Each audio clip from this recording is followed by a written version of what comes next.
like your hat.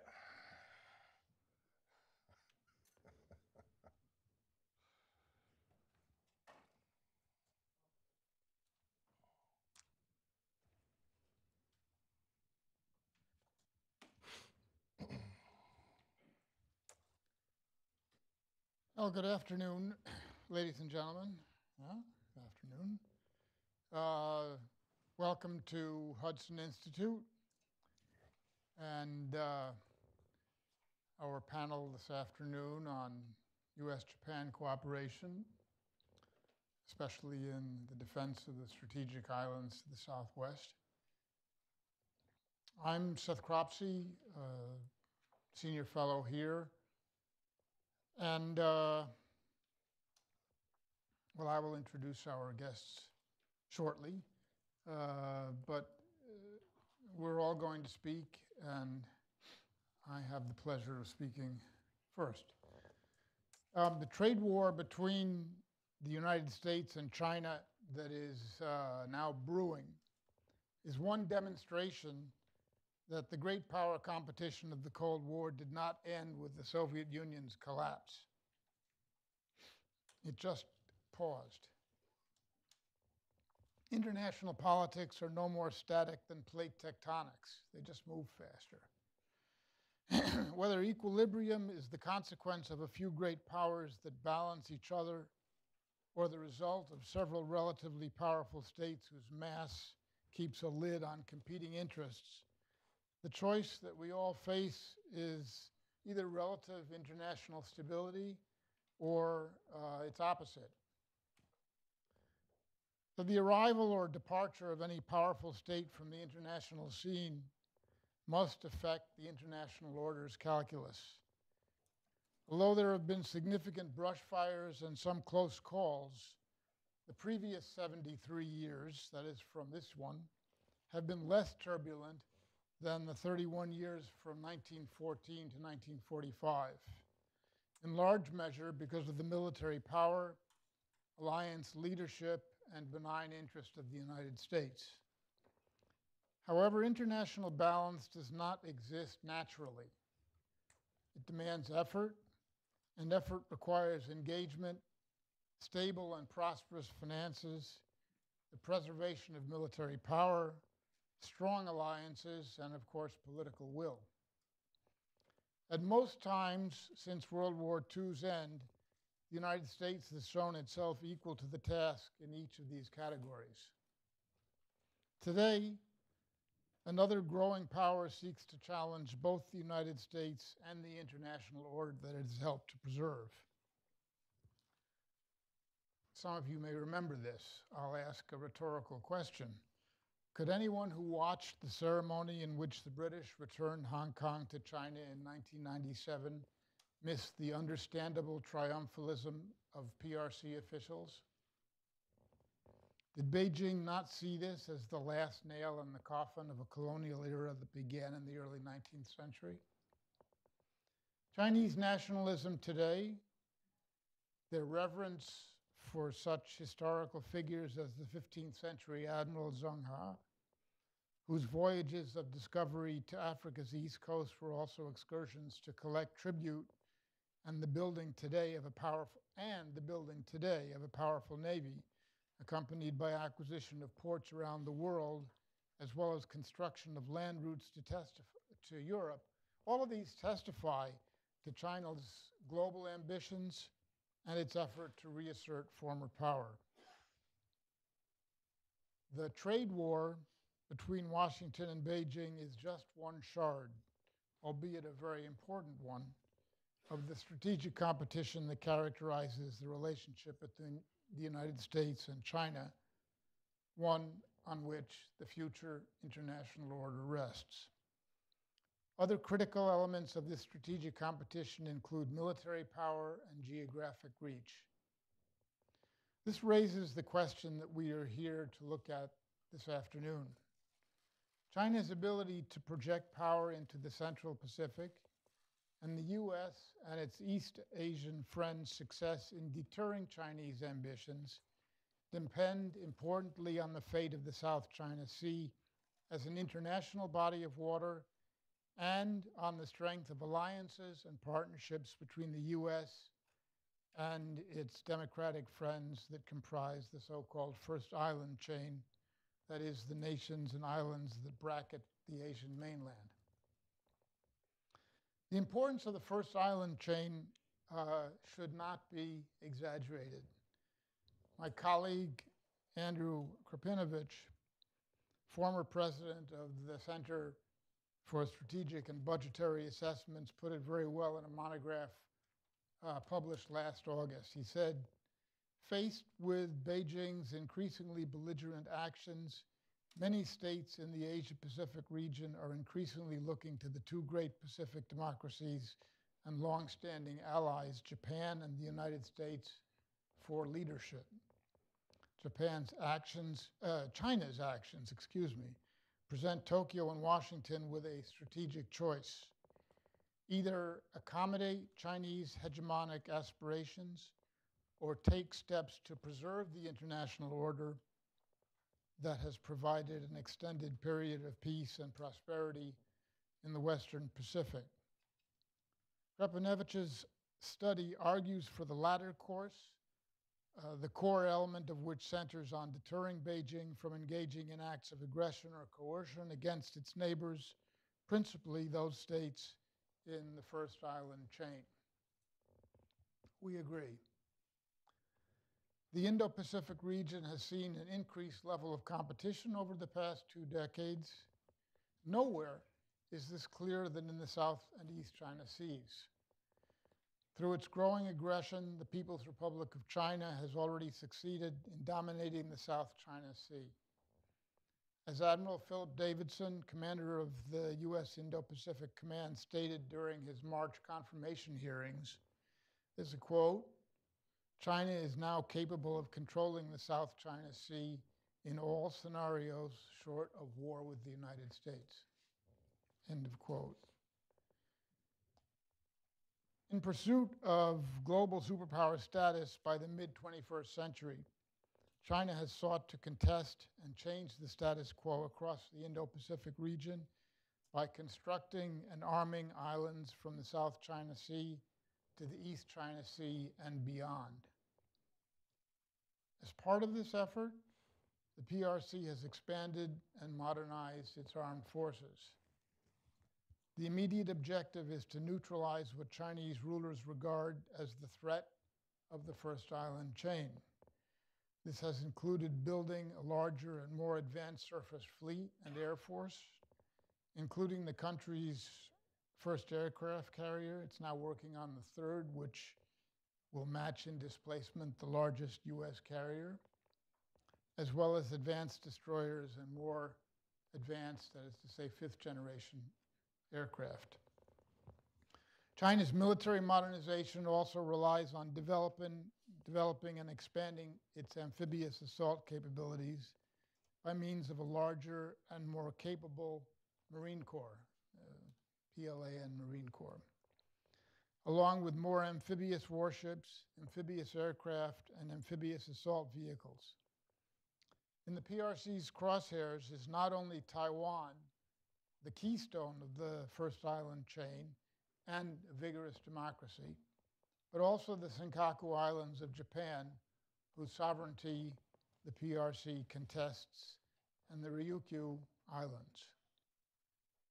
Any Chinese invasion of Taiwan or military attempt to assert sovereignty over the Senkaku Islands risks drawing the United States and Japan into a conflict with the PRC. China's pursuit of regional dominance and military modernization and buildup are critical to overcoming what Beijing regards as natural strategic barriers.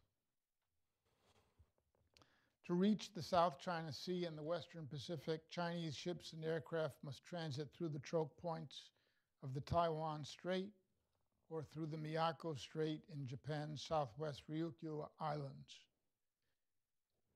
There's a map here that if we could bring up on the, that's great. Thanks, Noam. In the PRC's, yeah, I mentioned that.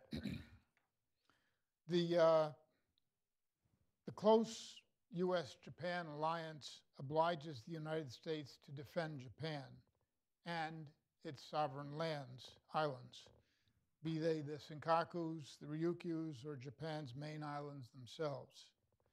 Both countries maintain a security presence in the Ryukyus, especially on Okinawa. The Japanese Self-Defense Force, JSDF, and Coast Guard also maintain and conduct regular air and sea patrols through Japan's Southwest Islands and the East China Sea. In the face of a rising PRC challenge, the United States and Japan have in recent years streamlined and strengthened their bilateral security arrangements and cooperation. Both the current and previous U.S. administrations have stated that the Senkaku Islands fall under the Bilateral Defense Treaty. The two countries have participated in multiple bilateral and multilateral exercises aimed at strengthening amphibious and naval capabilities. Japan itself has strengthened its defenses and intelligence, surveillance, and reconnaissance of the Southwest Islands, and has bolstered its self-defense forces capabilities on land, in the air, and at sea. The Self-Defense Force recently created amphibious units that train alongside U.S. Marines to conduct opposed amphibious landings. In the Hudson Report that is the subject of today's event, we discuss areas to expand, to build on the bilateral security relationship between the U.S. and Japan, specifically to better defend Japan's Southwest Islands.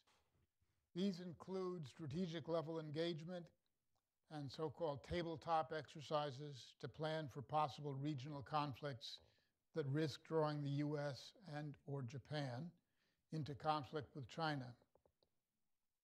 Closer bilateral planning and exercises, expanding joint island defense capabilities in the southwest of the Japanese archipelago, building a bilateral means of command and control between the two states in the event of a conflict, and more, as you'll hear.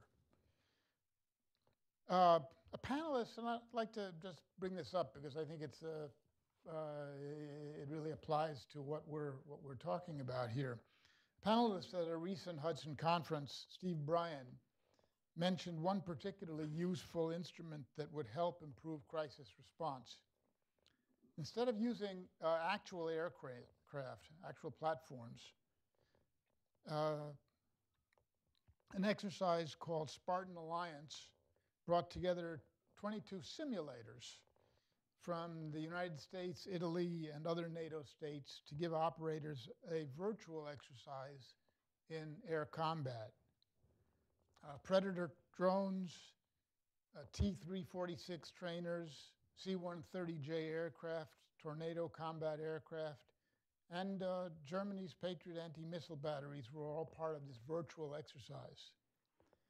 Italy plans to add fourth and fifth generation combat aircraft, which is to say F-35s, as this exercise develops and matures.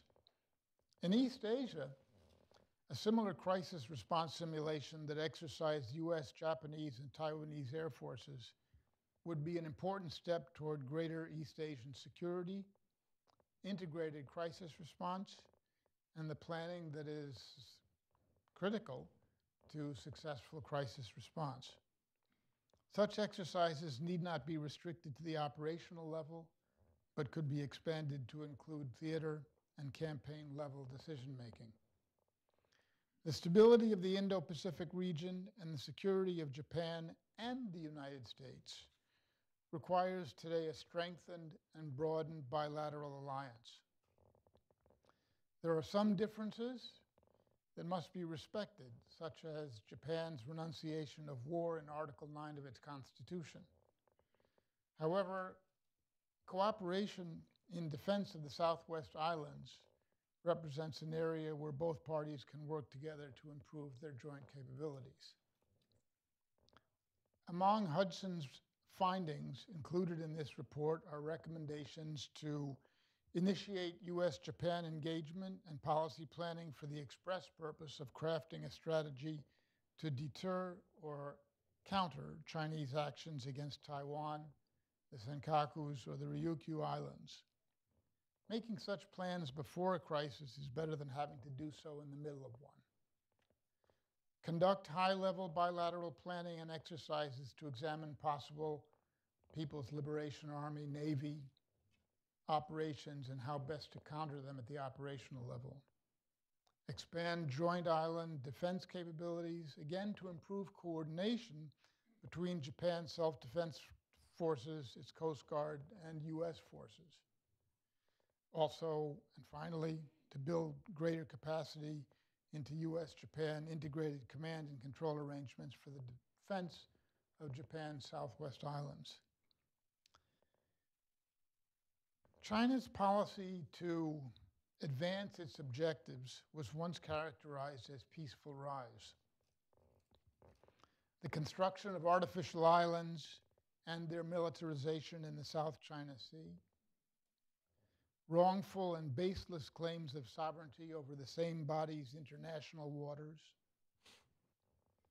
continuing challenges to and violations of its neighbors' territorial space, the ceaseless military and diplomatic hazing of Taiwan, and the unilateral expansion of air defense identification zones, among others, are powerful indications that strong-arm bullying has replaced peaceful rise as an accurate description of China's actions in pursuit of their ambition. Secretary of Defense Mattis is correct in his characterization of the relationship between the U.S. and China as one of strategic competition. In Japan, the U.S. has a valuable and strong ally. Expanding this security relationship between Tokyo and Washington serves both nations' interest in keeping the peace. This afternoon's other speakers' full bios are listed in your program notes.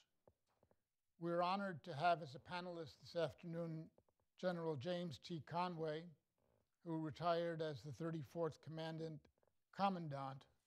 of the U.S. Marine Corps in 2010.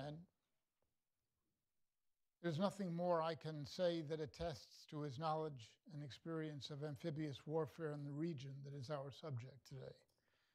General Conway commanded the 1st Marine Division and served as commander of the 1st Marine Expeditionary Force during 2 combat tours in Iraq. Our Hudson colleague, Jun Isomura, arrived from Japan earlier this week. We're honored to have him with us for this occasion. Mr. Isomura is a senior fellow here at Hudson. He is a distinguished member of Japan's defense and foreign policy community with particular expertise in cybersecurity, terrorism, and Japan's foreign policy. When the floor is open for questions, please wait for the microphone after you have been recognized. Also, please tell us your name and organization, if you have one, organization that is.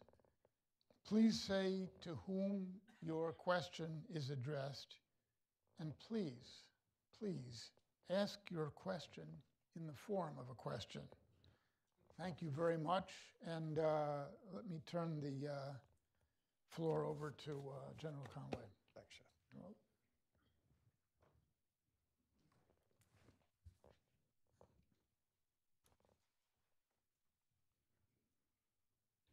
Well, thank you, Seth, for the introduction, and thank you, ladies and gentlemen, for spending your time to be with us now this afternoon. In this distinguished group, I consider myself sort of the color commentator. I'm the Troy Aikman sitting alongside Joe Buck or Al Michaels, okay? And that's sort of been my role throughout here as the paper has developed. These guys are the real sort of brains behind the operation, but I hope that I've been able to make minor contributions at least along the way. I've got 3 points that I'd like to make with you folks this afternoon, brief points, just to sort of frame the paper that Hudson will sign off on. The first of those has to do with essentially China. Since the fall of the wall and the demise of the Cold War, 1989, we've been in a period of transition. After 1989, the United States was the single most powerful country in the world, militarily, economically. We remained that for a long period of time. But in that transition, we have now evolved increasingly, I think, to what I would say is a multipolar world, where there are at least 5 major powers out there that have great influence on world events. Of course, the United States and China. I would add to that Russia with its petrol resources, the collective power that you see in Europe, and the new power on the scene is India, yet to be developed to its full extent, but the largest democracy in the world, a very populous country, and I think they're solving their problems very rapidly as they go. I think the United States has adapted well to this multipolar scheme. In some ways, it's even desirable to us because other nations can start to bear perhaps some of the burden for natural disasters and some of those types of things that we've always done. I'm less confident that China is making that good adjustment. I think, if anything, it's fair to say that China sees it simply more as a period of transition. If you use the analogy of a horse race, okay, in 1989, the bell rang and the gates opened. The United States surged immediately to the lead, going into the first turn. On the back stretch now, you've got 5 strong horses, any of which, they're all in the front, and any of which can surge forward. And China sees themselves as that strongest horse that will win that race. And they've pegged all of that essentially to the year 2050, at which point their national plan will lead them to be the most powerful nation in the world economically and militarily, unthreatened by any other nation in the world, and really leader in technology developments, social aspects of life, and that manner of thing. That's their national plan. And I would use that comment to distinguish potentially between their country and ours. They have a national plan. It's a long-range plan, and it's got a number of goals associated with that plan. The United States, on the other hand, does not have a national plan. We have national values that we live by. And every 4 years, we can't have a long-range plan because we don't know what's going to happen after the next 4-year election. It's sort of up to that president and his party to decide. So our values drive us, whereas with the Chinese, they're goal-driven. And they've got a president for life, if you will, now that can manage that plan for as long as he's coherent and can do so until the next guy come along. Just 2 very different philosophies and models that are at work here. They don't have to clash, but they could clash. Because in this goal-oriented environment, where it's sort of winner take all, the rules maybe aren't as strong as in a value-based type scenario. Witness again what's happened somewhat in the South China Seas and their sort of denial of international law and expectations of their peers. China has studied us. We've been in conflict a couple of times in recent years, certainly since the wall went down, and the Chinese have made it a point to study how the United States and its coalition, its partners, go to war. And they are very confident, at least in the Chinese military, the admirals and generals, that they can counter that and that the United States is not nearly as great a threat to them as perhaps might otherwise be the case. They've made it a point to strip out as much as they can our technologies, our internet, our property, our secrets, those types of things to strengthen their own military. So quite frankly, the Chinese are fairly confident, should there be some sort of clash before they would drive it, that they can manage themselves quite well. And what's a little disconcerting to me is, as an armchair student of history, is that in China today, if you read the rhetoric, the strongest language is coming from the admirals and generals. They're making some pretty profound statements, even warlike statements. And the last time we saw that in history was pre-World War II Japan. So we're hoping that that tones down over time, but you know, we'll only know as time passes. Trading partners don't have to clash. Trading partners should not clash. I mean, it's not in either nation's advantage for major trading partners to come into conflict. And that's exactly what the United States and China represents today. The last time that happened, I guess, was probably World War I, because at that point, France and Germany were the two largest trading partners in the world, and yet they entered conflict. But we would hope that both nations would see value in common good, win-win situations for both governments and for our people. But what we simply don't know is what that Chinese geostrategic plan is for the long term, especially, regards this paper, as it relates to the Southwest Island chain. Do they see it as a launch point for other activities, maybe domination of the Asia-Pacific? Or do they see it as indeed sovereign Japanese territory, and that hopefully something can be worked out with regard to passage and commerce and that type of thing? We simply don't know. But we do know, based on what we've seen with Chinese activity in the South China Sea, that we should be concerned, that China is potentially a threat, and that you simply can't ignore that it is a growing threat, and that they have a national plan that we're not privy to, and the United States and Japan, as powerful friends and allies, and living up against that Chinese vision, needs to understand more and potentially do more to protect Japanese sovereignty.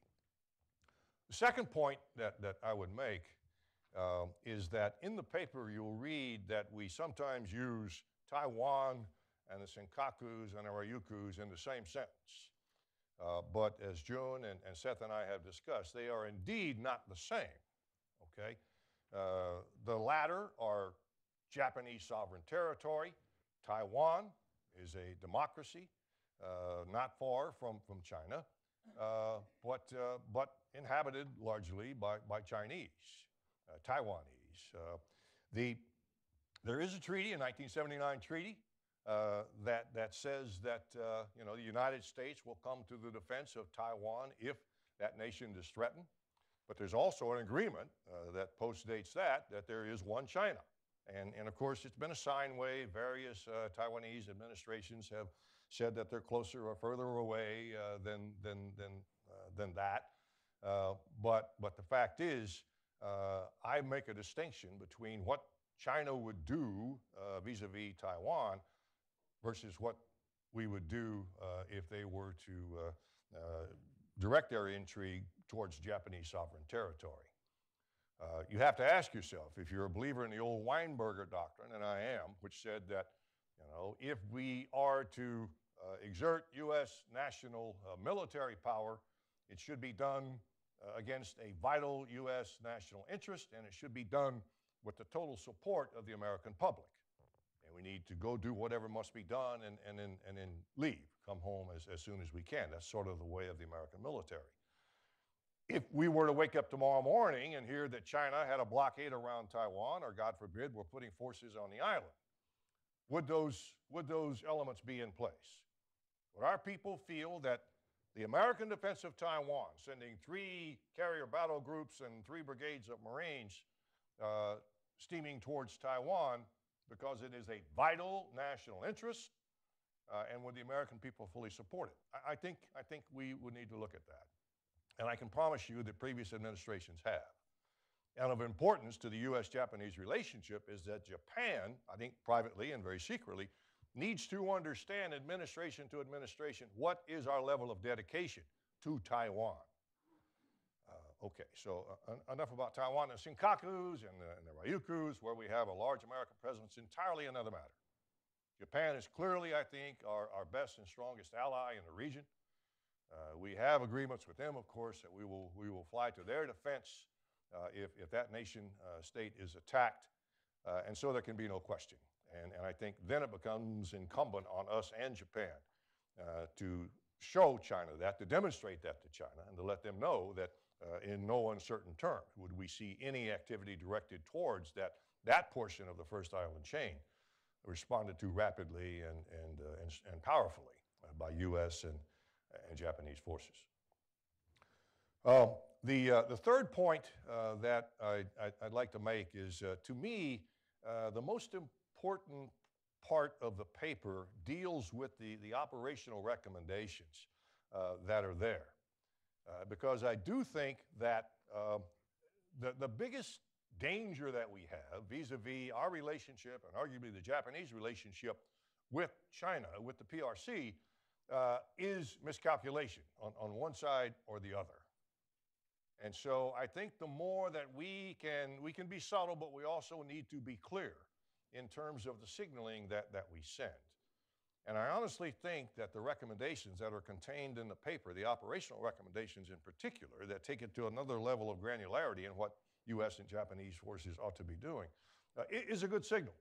It shows the PRC, shows China that what you did in the South Pacific won't necessarily pass muster in the East China Sea. And so things like it wouldn't have to be a standing, but a combined joint command center. Okay, I've dealt with these things before. It doesn't cost a lot of people or a lot of money, but you establish a facility, you create the communications that's necessary, you war game, once a year out of there, and people get to know each other. U.S. commanders rotate every 13 months or every 2 years out of the region. Japanese commanders probably every 3 or 4 years. So it's important that the players get to know each other. This wargaming thing cannot be overemphasized, folks.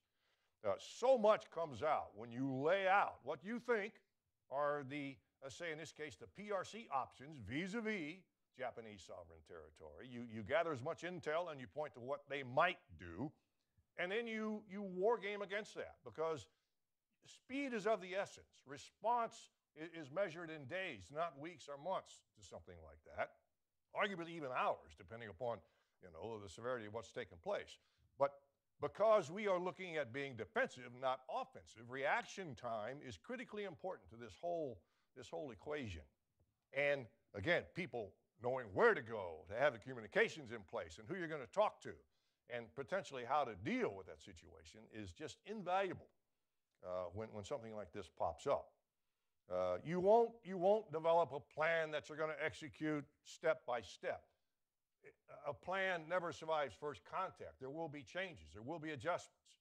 But that you've examined all these things, and if I'm a missile commander in the Japanese Self-Defense Force, and I think I'm going to take my missiles down to the islands on ships, all of a sudden I find out during the war game, I'm 4th or 5th priority.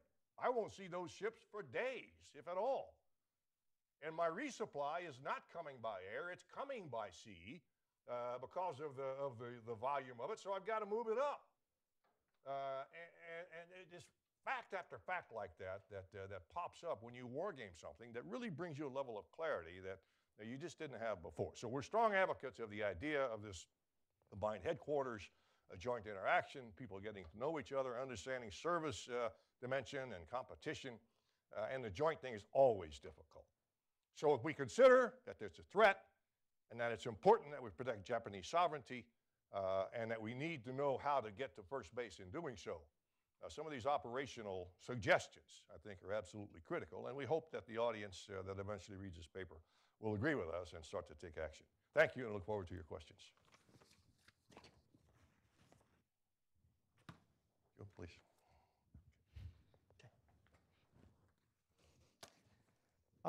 I'm Jun Isomura, senior fellow here. And actually, you can see this map upside down. There are 4 seas. This is Sea of Okhotsk, Sea of Japan, East China Sea, and West China Sea. These are connected very closely. And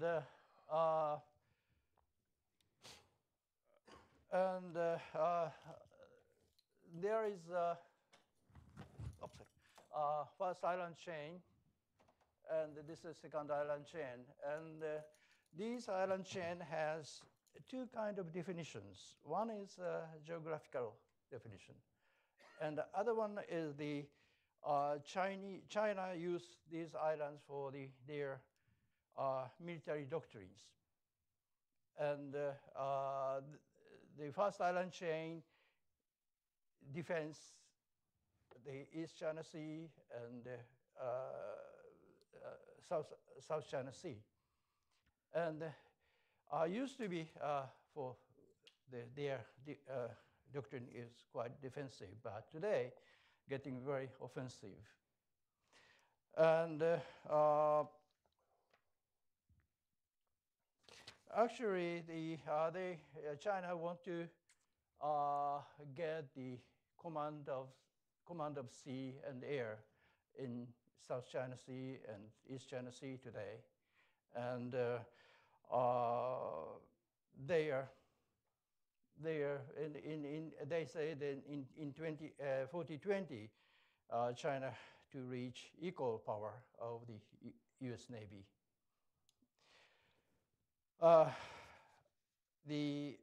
And just I would like to explain about the Southwest Islands. There are two names, Ryukyu Islands and South.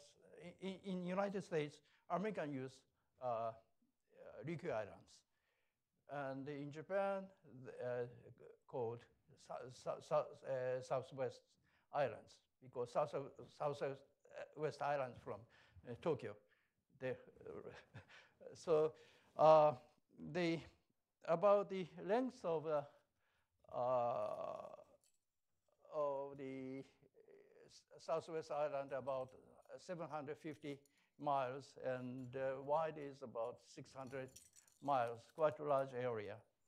And including there are about 200 islands, and including 5 islands and 3 locks of Senkaku. And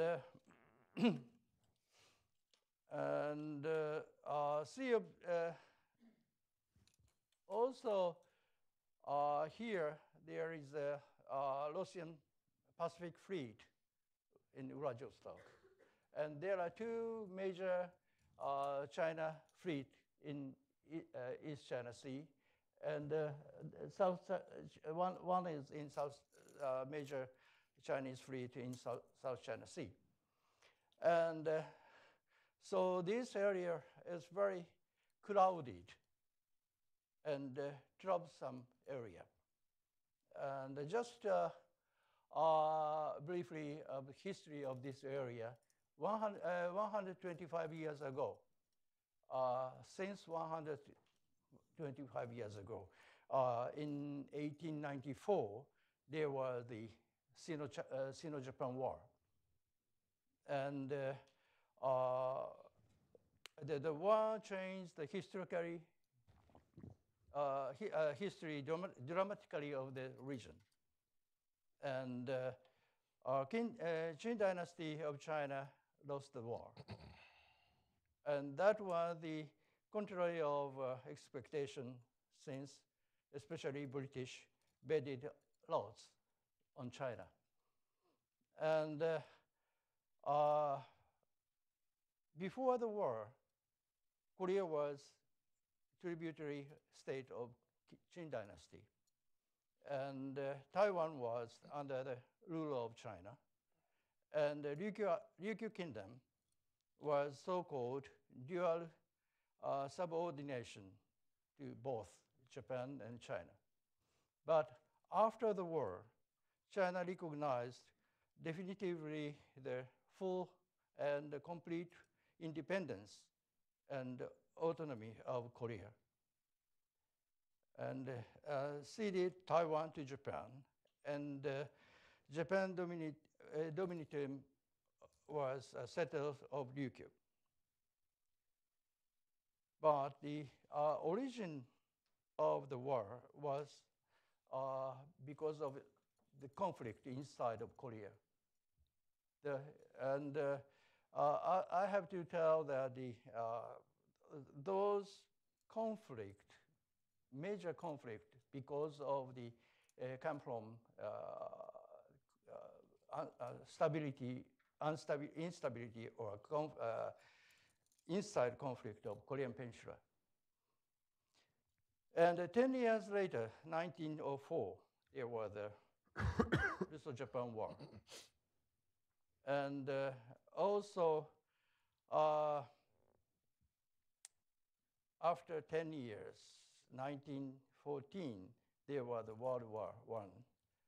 And also there were even in this region, there was some battle against the German fleet stationed in China.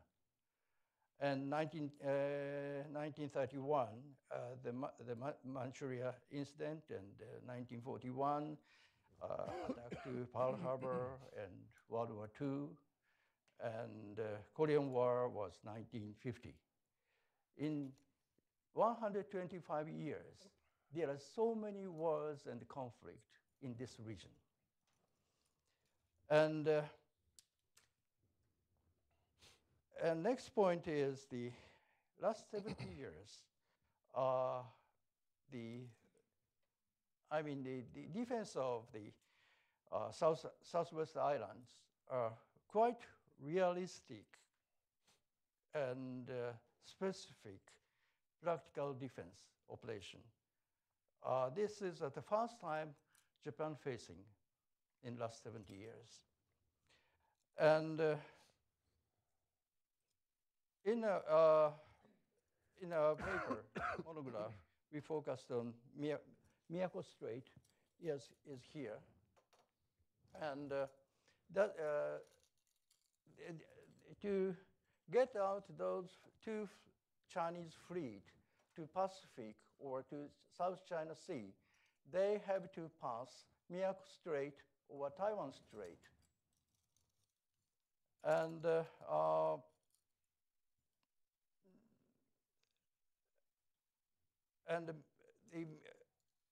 not only the fleets, but also military Chinese aircraft, they have to pass Miyako Strait, over the Miyako Strait. And Miyako Strait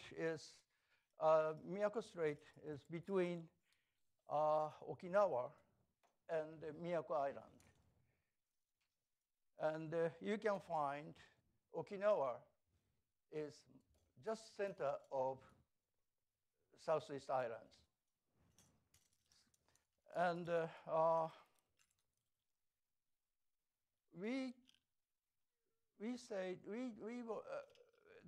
in our paper, we mentioned about the importance of freedom navigation. And not only in South China Sea, but also we especially general recommended to consider about freedom navigation in East China Sea too, or Miyako Strait too. And but same time, that is a very not military issue, but very political issue with China.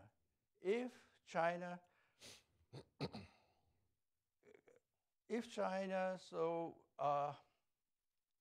I can say, if China is guarantee of freedom of navigation in South China Sea, or they are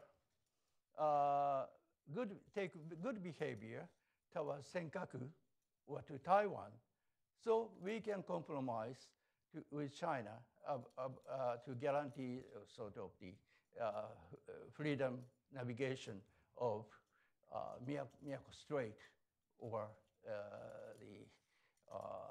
in East China Sea. That is depends on Chinese behavior. And thirdly, I would like to say,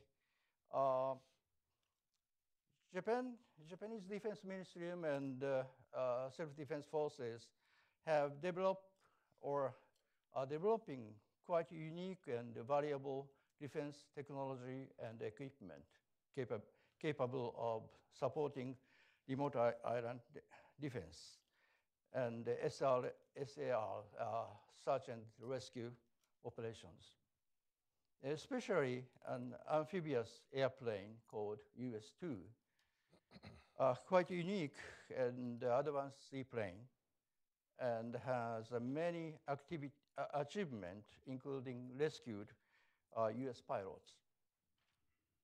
And China just copied of US-2, and they are developing own amphibious airplane called AG-600, and quite similar design. And recently, they tested the airplane at a lake, first time. But I think they will soon deploy the seaplane in their operations. Japanese amphibious platform and technology should be provided much more actively to the United States military, especially US Marine Corps, for American operations in the region. And the next point is, today that the North Korea changing, quite dramatically changing, but we must carefully watch beyond the denuclearization of North Korea. And because of, we need very serious and strategic consideration on sort of establishing a mechanism of keeping stability of Northeast Asia, including Mongolia and far east of Russia. It will be also important economic development of the region for keeping security. And finally, I would like to touch something that there are two major and very heavy questions constantly and for long. As one is why Japan allies their security on US. And another question was why Okinawa should make very heavy sacrifice for defending the mainland of Japan, since 70% of US force stationed in Japan and their facility in Okinawa. And answer will be, if US forces wouldn't be in Okinawa, Taiwan will be painted in red by Beijing.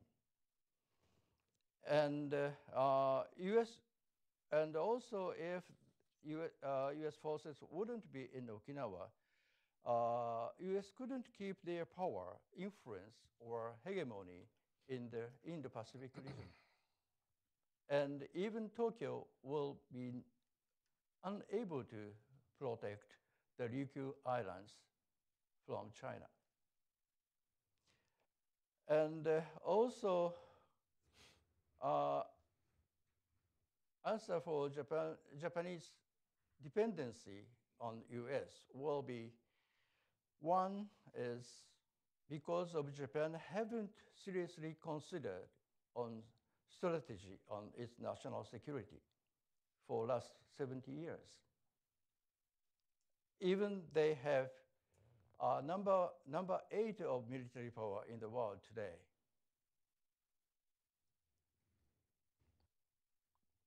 But, and secondly, Japan have often used the US for their inner politics, as Washington says so. That is very simple way in Japan. So, but there is some, and also there is some discussion, Japan to be a nuclear power state. But before developing such kind of childish discussion, there are many issues to be discussed and seriously considered on national security.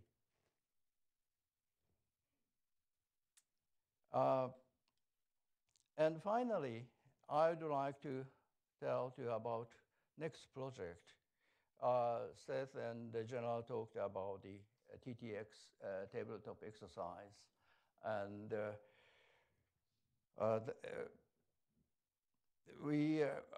our next project will be the to finding several effective and mutual options on strategic level and operational level of security of the Southwest Island, such kind of exercise, through such kind of exercise. And I personally appreciate very much to General Conway through this project. I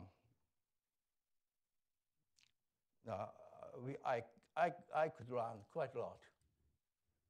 Thank you very much. Thank you, sir. Thank you very much.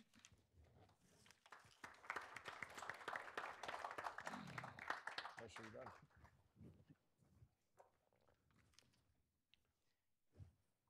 Well, ladies and gentlemen,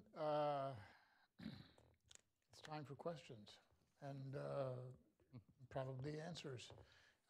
Again, if you would wait until the mic arrives after you've been recognized, and tell us who you are, your organization, and to whom your question is addressed. Sir, over here.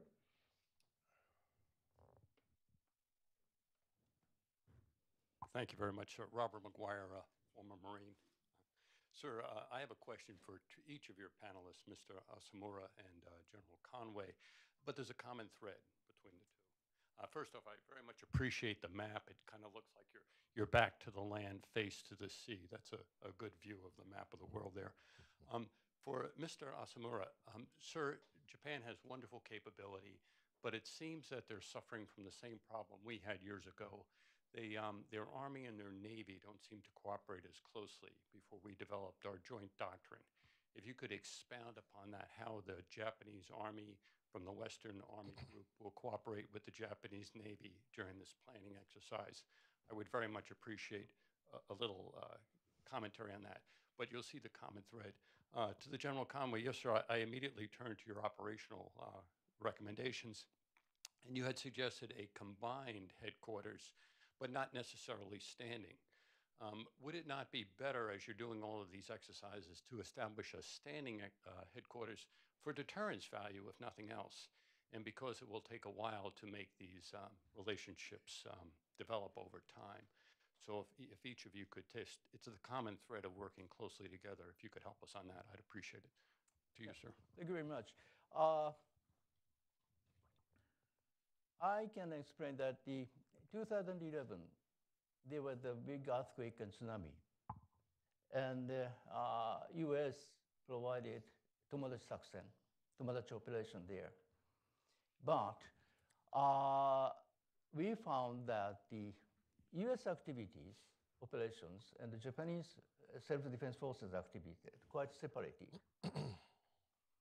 And we recommended in the monograph that to establishing sort of the integrated joint command control. But Japanese side, they are afraid very much. If you saw, they became, the self-defense forces is part of US force, not equal partner. They are afraid about that. But that they have to, they shouldn't escape from that. And because of the, as I told you, the defense of Southwest Island is very practical, realistic operation. So it means as much as the such kind of realistic operation, they need more consideration of strategy. But last 70 years, Japan haven't got real strategy for national defense. When you ask them what is your strategy for national defense, their answer will be just the US-Japan security treaty. And because of the Article Chapter 9 of Japan Constitution, that is not only limited control of the physical one, but Japanese controlled with mental too. They shouldn't think about strategy or defense. So it's a very big issue for Japan, I think, today. So really they have to consider seriously about strategy and the understanding of meaning of strategy. Because as I told you, the Japanese military power is number 8 today, higher than Germany. So without blame, it's very dangerous with only, So it should take balance between strategy and operation. Thank you. Bob, thanks for the question.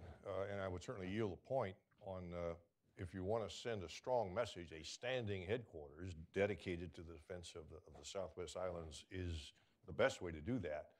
But I'm also a realist, and I know that anytime you start looking at a new requirement, it's going to involve time and money and people, emphasis on the latter. So in the paper, we offered the least onerous option, I think, where you create a headquarters, you man it once a year for exercising, wargaming, coordination, communication, all that type of thing. But the people have other jobs. They're simply earmarked to be a part of that staff, a vital part of that staff. And I think that would answer the mail. Certainly, if a crisis seemed to grow, you would man it up and keep it manned so that it could assume its command and control responsibilities during any incident. Well, let's see. Let's have a question from this side of the room. Sir? I'm Peter Humphrey, Intel analyst and a former diplomat. I believe the Chinese boat seaplane was in fact fielded last summer.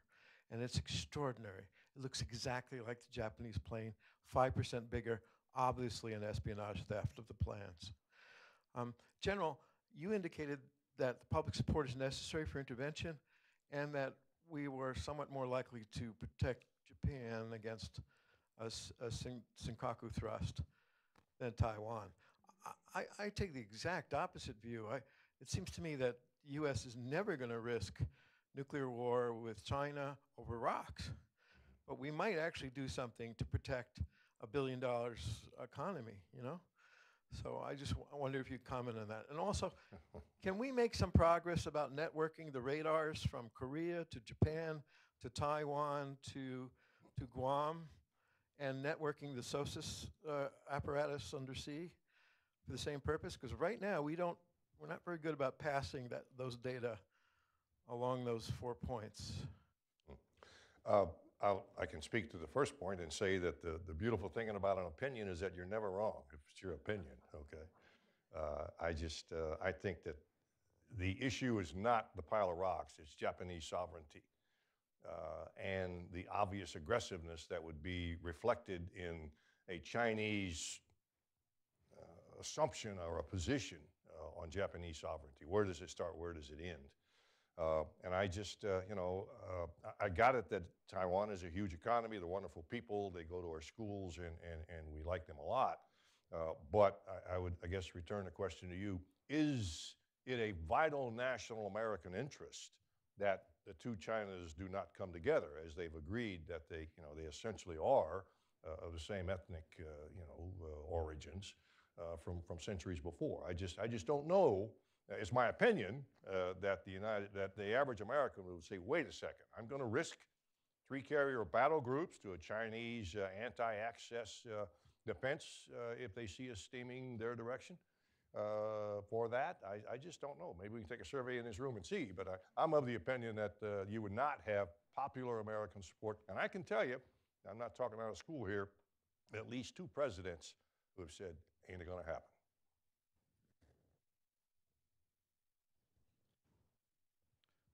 Let's go to the back here a little bit, sir. Thank you. My name is Munehito Nakatani. I am a student at Georgetown University, a grad student. My question is to General Conway and perhaps to Mr. Isomura. So Japan has been building its capabilities on amphibious operations recently. This year we have built a new ARDB, sort of Marines for the Japanese ground self-defense force. So, but still, I think the structure is immature. We have been learning from the U.S. forces in exercises such as Dawn Blitz and Iron Fist. But we still are immature. Inter-service relations are, I think, they're still rough. So my question is, what would be like the future challenges to, I think, strengthen our maritime or amphibious capabilities, including the ARDB and maybe beyond that? Thank you. Yeah. I should probably defer to you, sir, because it'd be a Japanese governmental decision, but it gets against what I stated earlier: time, people, and money, and the service competition for resources.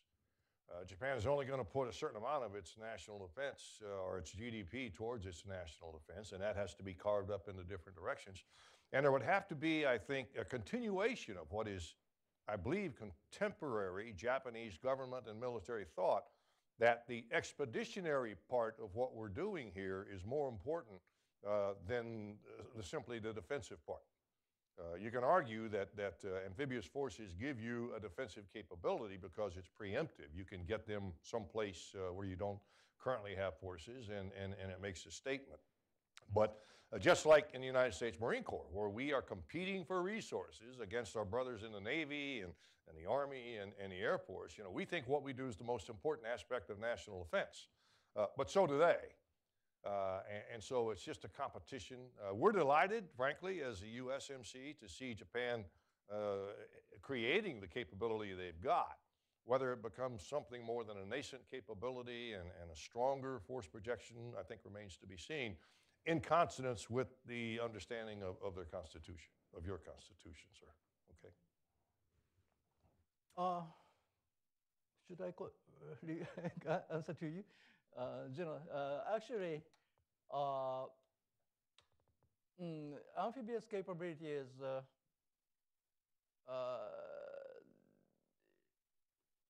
how to say, especially for in Ryukyu Islands, and but that is completely different operation, I think, from the other, the defense of land. And especially, I guess that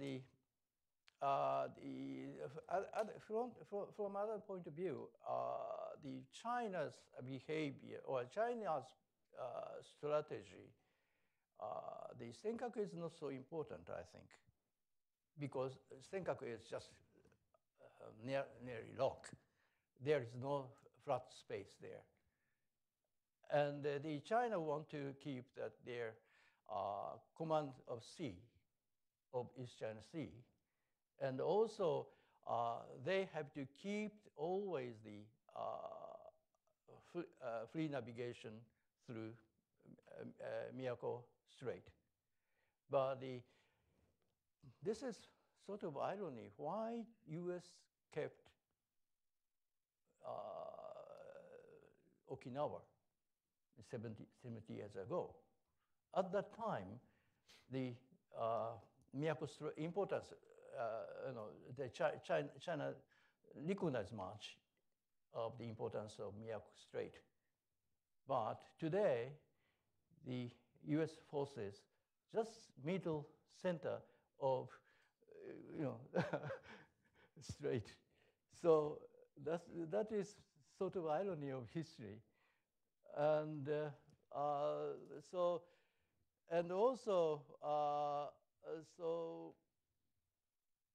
that is just my consideration on how to how to operate of the amphibious operation. Yeah.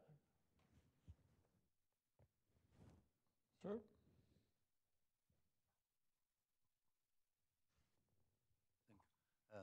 My name is Michael Yehuda. I'm a professor emeritus from the London School of Economics and currently a visiting scholar at GW. My question is really about Korea. After all, Korea or South Korea is an American ally. It's a democracy. And somehow its role in all of this has not been addressed. Now, I understand that South Korea, especially these days, with its reaching out to the North Koreans, with relationship with China, introduces a whole variety of new complexities. But is there a role for South Korea in the kinds of strategic questions that you are addressing? Any one of the speakers? Yeah. Good question, Mike. Both are very difficult countries. And even South Korea, politics, society is quite unstable. Most of former president arrested, sent to jail. And that is sort of a custom of Koreans, even South Korea and North Korea too. And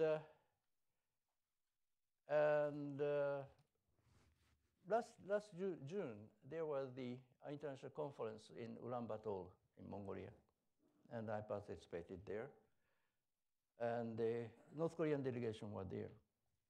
And it was a very good opportunity for me to talk with them privately, personally. And 3 days, I enjoyed very much with them. They are very serious, I think, for denuclearization. But point is, just talk between the US and North Korea or between North and South about denuclearization, but just politically. We have to really consider about the practical how to denuclearize. I calculated about nearly 20,000 steps, items, the how to bring out the plutonium from North Korea to where, and the most important, difficult issue is knowledge. Even denuclearized of North Korea, but they have the knowledge of nuclear. So Mr. Aikawa here, from my institution, he is expert of nuclear issue, and but I'm afraid that that knowledge moved to, for instance, Iran. So we are very careful how to process. Definitely we need sort of balance it between denuclearization and the North Koreans' expectation. So we need some sort of balance it. And where is point of no return? And such calculations and such, that is sort of the mutual language between North Korea and us. And even in North Korea, they cannot discuss freely because there are so many traps inside of North Korea. So many people killed. High officials get car accident one day. And that is history of North Korea. So even such kind of mutual language between North Korea and us, also they need same language inside of North Korea. But the unification of Koreas, I'm quite doubtful. It's very dangerous. And also, US forces in South Korea, I think Kim Jong-un expects to stay the US force in South Korea because against China. And the Mongolian told me, or that the negotiation of North Korea is very, very difficult. They have lots of experience with North Korea. And Mr. Isomura, you should be very careful to talk with them. And many of them were killed. And historically, even 13th century, a Mongolian unified all of China. And also, they forced all of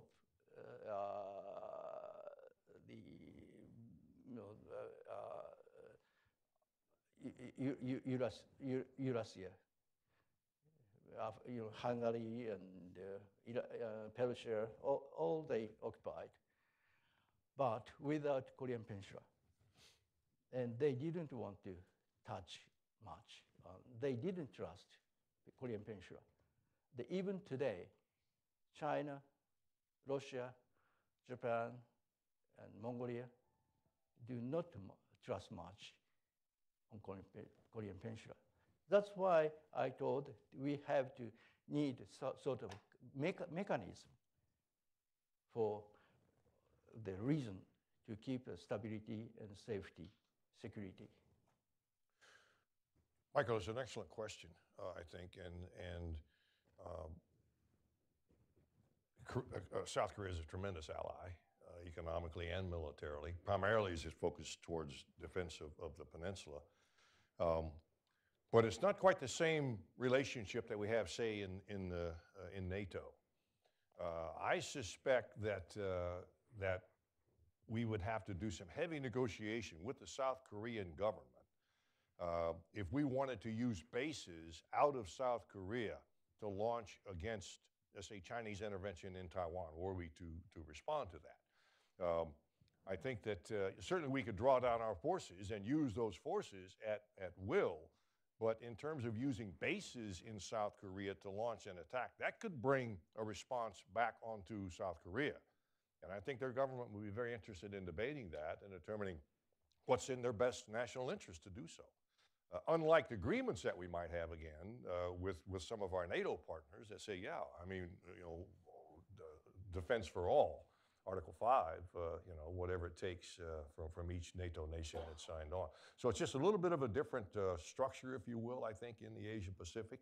And I think we would certainly bear the responsibility to negotiate whatever we wanted to do with the South Korean government. One, leaving them a little bit exposed were we to pull forces, but secondly, the idea of using OSAN, for instance, to launch strikes would be arguably problematic.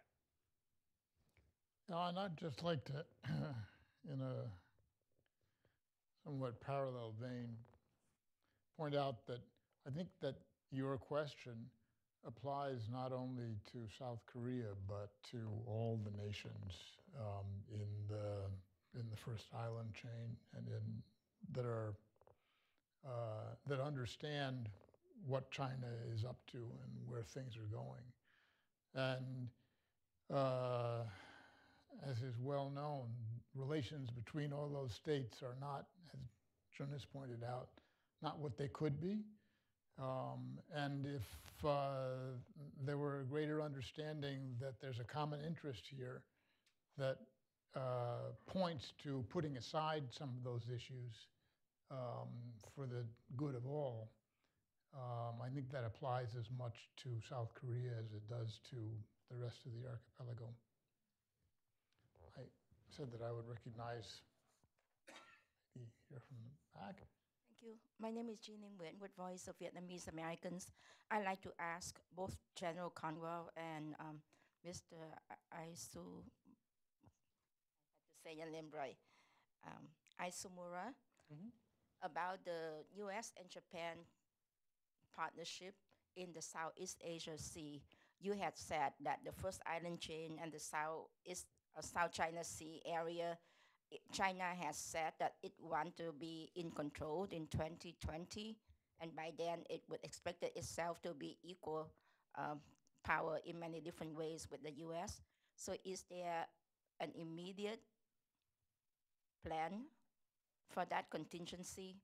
And what do you think of Chinese plan right now being executed in the South China Sea, especially in the case of Vietnam and the Philippines. You know what happened to President Duterte in the Philippines, and China seems to be trying to take over the control of Vietnam. Vietnam is very concerned. Today, the president of Vietnam, Mr. Trần Đại Quang, passed away. He was supposed to be here in New York to attend the UN General Assembly and to meet up with quite a few leaders here. His passing away was in a little shock to the people. What do you think about, besides the submarines and amphibious and all the defense structure, what are the ways that US and Japan can help the Southeast Asian nations, especially Vietnam? Thank you. Well, thank you for the question, ma'am. I've been a little disappointed personally at the lack of, I would say, U.S., but arguably global response to the Chinese actions in the South China Sea. I mean, I think they're overtly aggressive. I think they're ignoring or just blowing aside international law, law of the sea. It disregards clemency on the part of Vietnam and in some cases the Philippines. I don't think they're in contrast with Australian claims at this point, but several of the Asian American partners and friends that we have claims on some of those islands where they're building. So what's you don't reward good behavior by ignoring it, and yet it seems to me that there's not been nearly as much uproar over this activity as there should be. Now, maybe if I were there, I'd feel differently, but just back here watching it all take place as a retiree, I'm thinking, wow, you know, you need to slap someone's hands when they do something bad, and I think this is a bad action that is maybe sampling international response for the next step. And so I think just you can argue it's analogous to the Russian seizure of Crimea, except this is happening in the Pacific with the Chinese, and I think the international order needs to speak more strongly, pull them into court, condemnation if that's the outcome, at least to let them know that this is not acceptable behavior according to international norms. Yeah, Vietnam is in ASEAN 10 countries. Vietnam is a little bit different because of China. In history, China never could control Vietnam,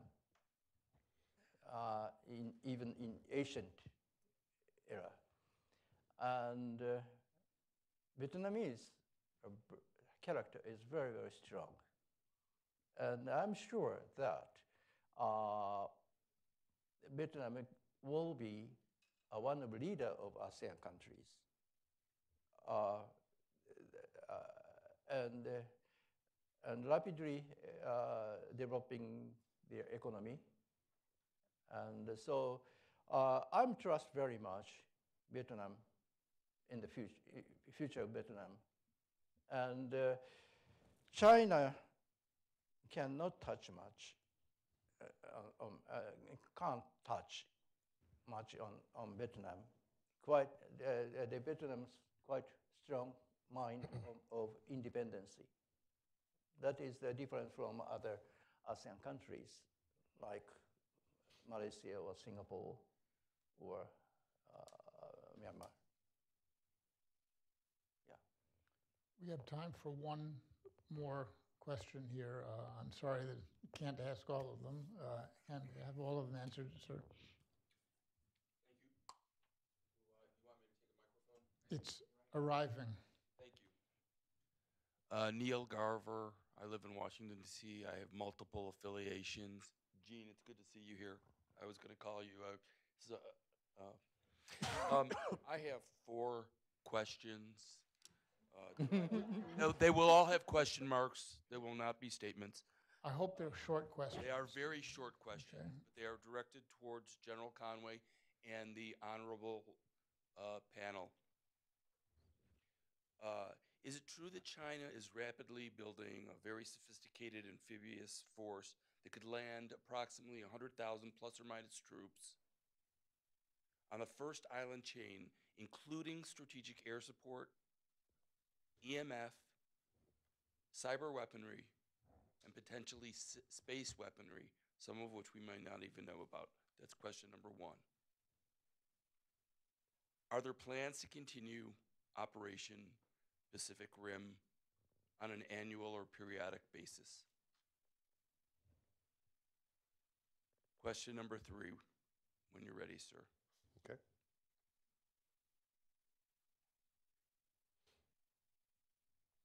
What are Russia's plans as China continues to arm and militarize the South China Sea? And I understand that's theoretical.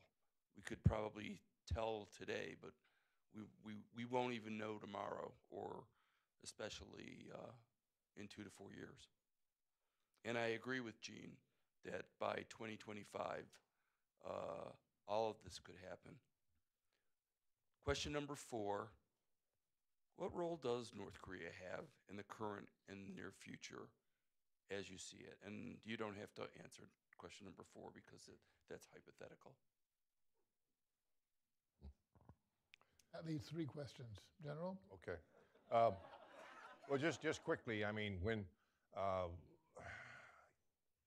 15 years, 20 years ago, Chinese PRC force projection capability was mainly built around commercial ships and trawlers and ferries. That has dramatically changed. And that rate of change should alert us to the fact that they are aggressively seeking a force projection capability and a blue water navy.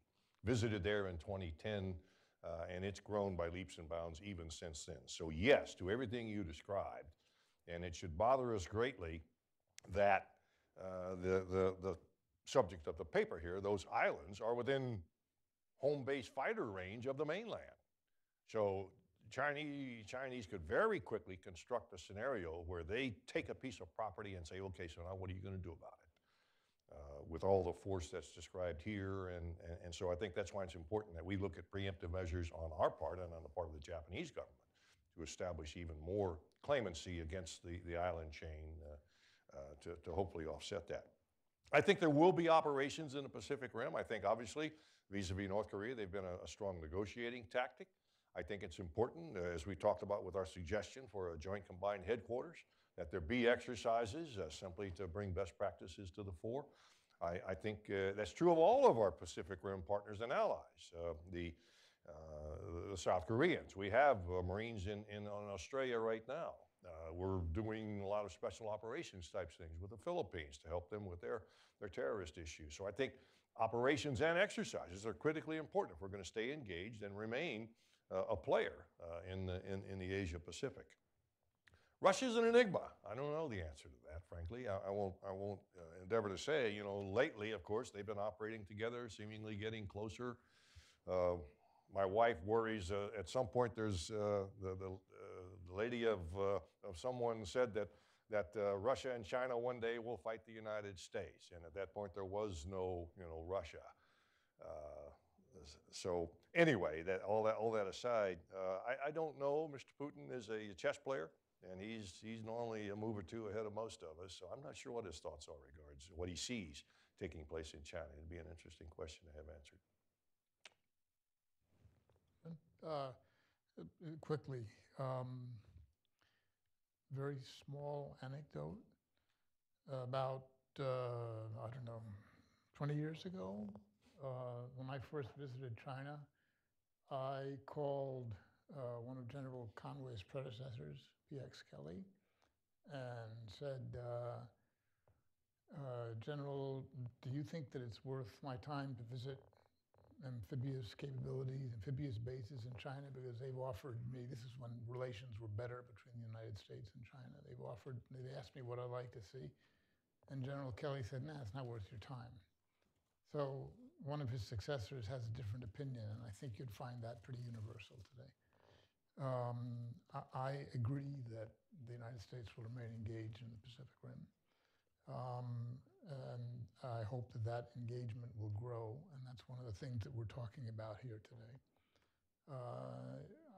I suspect that you and several others here in the audience know that the Russians and the Chinese have recently just been exercising at a rather advanced level, naval exercise in the Pacific Ocean, West Pacific. So that's not a great sign, but over the long term, authoritarian, despotic governments don't get along very well.